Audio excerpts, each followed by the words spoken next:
Hey everyone, welcome to another episode of Teves Development. Today we're going to be going over another practice problem, specifically the FizzBuzz problem. FizzBuzz is a commonly asked problem at interviews amongst entry-level programmers to see how you think and if you can think of specific scenarios, and it is honestly commonly incorrect for how simple it is. So let's dive into it and explain the program. So, for multiples of 3, we want to print out fizz instead of the number, and for multiples of 5, we want to print out buzz. For numbers which are multiples of both 3 and 5, we want to print out FizzBuzz. So for example, if we looped until 15, let's say the user entered the number 15, we would print out 1, 2, fizz, because 3 is a multiple of 3, 4, 5, buzz, because 5 is a multiple of 5, then fizz because it's a multiple of 3, 7, 8, 9 would be fizz, 10 would be buzz, 11, fizz, 13, 14, FizzBuzz because 15 would be a multiple of both 3 and 5. So now that we understand what we're trying to solve, let's jump right into it. So the first thing we want to do is use our trusty scanner so we can get a number from the user.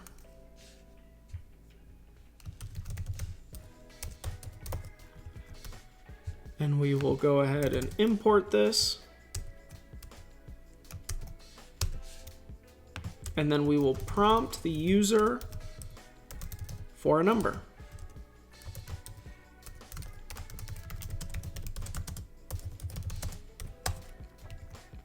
Great. So now we need to actually save that number. We'll save that into a variable, let's say loop until. And now we know when we want to loop until. So we can accomplish this best by using a for loop. So we'll do for int I equals 0, while I is less than or equal to loop until I plus plus. Now this looks right at first glance, but there's actually something wrong. We want to start looping at 1 instead of 0. So let's go ahead and change this to 1. Another commonly missed thing is we do not loop until we are less than or equal to the number that we actually want to loop to. So if we only had less than, we would stop at 14 and never get to our 15th number like we need to. So this looks correct to me. Now we need to know if we have a multiple of 3, a multiple of 5, or a multiple of 15. So the way this question is worded kind of trips people up, I think. So we first asked you for multiples of 3, then 5, then 15. So how most people will write it is they'll do something along the lines of if I mod 3 is equal to 0, then we can print out fizz. Let's double check. Yeah, we want fizz. So now we also want to do this for 5.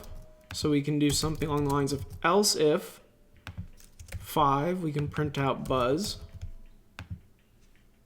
And then we can do this again. Else if I mod 15 equals 0, we can print out FizzBuzz. And then otherwise, we would just want to print out I. Now, you would think this looks correct right off the bat, but it's actually not. Because if we get to, per se, a number like 15, which is a multiple of 3 and 5, right? We would stop at this if statement. We would print out fizz for 15 and then go to the next iteration of the loop, where we would actually want to print out FizzBuzz. So let's move this up to the top. We'll get rid of this. We'll make this an else if, And we will put this as the first if statement. And we do need another bracket. So now let's think about it. So we're first going to be checking if it's a multiple of both 3 and 5. And if it is, then we'll print out FizzBuzz. Otherwise, then we can check whether it's a multiple of 3 or it's a multiple of 5. So why don't we give this a try and see what happens?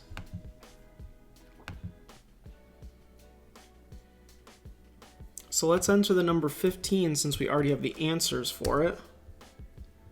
And let's take a look at what we got. So we have 1, 1, 2, 2, fizz, 4, 4, buzz, fizz, 7, 8, buzz, fizz, 7, 8.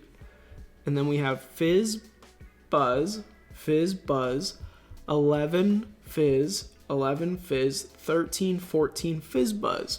So it looks like we are doing this correctly. So that's how you're going to do the FizzBuzz problem correctly. Again, this is a super common mistake between newer programmers. Well, they'll start the loop at 0 maybe, or maybe they won't loop until the actual number. They'll only loop until less than the number. And then the most common mistake out of every of these mistakes, and then the most common mistake out of all of these mistakes is not putting the 15 at the top of your if statements. If you do not do this, you will get an incorrect answer. So this is a super simple problem that so many people get wrong just because they do not think through the entire problem at the beginning. Hopefully, if you get this question in an interview, you will blast this out of the park now. If you liked the video, please like the video. It helps our channel out a lot. Leave a comment down below if you ran into this problem initially and got it wrong. And also, don't forget to subscribe for more future practice problems and help. Thanks for watching. We'll see you next time.